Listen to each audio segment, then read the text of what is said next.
Babası aldatan insanlara para vermeyin. Oğlu şairsiz. Известные артисты Крымско-татарского театра репетируют спектакль «Арзы-хыз». Его готовят к 30-летнему юбилею. Постановка по мотивам пьесы писателя и драматурга Юсуфа Булата. «Девушка Арзы» – это подразумевается вот тот наш замечательный полуостров под названием Крым. И вот в конце спектакля, конечно же, будет зависнет, скажем так, вопрос. Так, погибла она или жива? Я думаю, что да, некая такая интрига. И, конечно же, так как это образное выражение ее, конечно же, каждый зритель, сидящий в зале, найдет ответ. В первый день юбилея, который состоится в конце ноября, зрители ожидают театрализованное представление из отрывков спектаклей, принесших славу театру. Завершится праздник гала-концертом. В нем примут участие все артисты, стоящие у истоков открытия.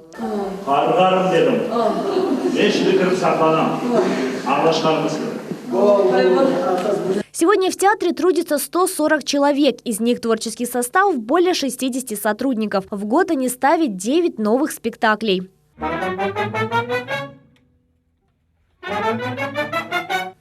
Юбилей отметит и музыкальный театр Крыма. Артисты уже готовятся к гала-концерту. Руководство планирует ряд мероприятий. Перед 65-летием собрали журналистов. На следующий театральный сезон, уже с января месяца, мы приступим к мюзиклу «Человек-амфибия». Также в прошлом сезоне, когда мы с вами встречались, я вам говорил о том, что все-таки, наверное, нам нужно обращаться к классическому репертуару, не только мюзиклы. Цель конференции – рассказать о достижениях театра за 65 лет. По словам главного дирижера Эльмиры Мухтерем, в этом году музыкальный театр расширил географию своих гастролей. Артисты выступили на сцене многих городов России, среди которых Липецк, Новороссийск, Анапа и Екатеринбург. С опаской ехали вот в другие города, немножко опаска, потому что где-то и первый раз на такое расстояние, вот, например, в Екатеринбург. Первый спектакль зритель вот где-то что-то понял, не понял. На второй спектакль, видать, это прошлась такая волна. Тут же после спектакля купили там 100 билетов, еще. Это было для нас очень приятно. Вот. И кричали, это фейерверк, это что-то и браво, нас не отпускали. Такое ощущение, что давайте играйте по второму кругу спектакль.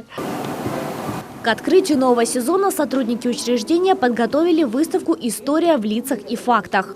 История театра началась еще в 1955 году. Сегодня на выставке представлены архивные материалы, связанные с историей, становлением труппы и профессиональным росте артистов.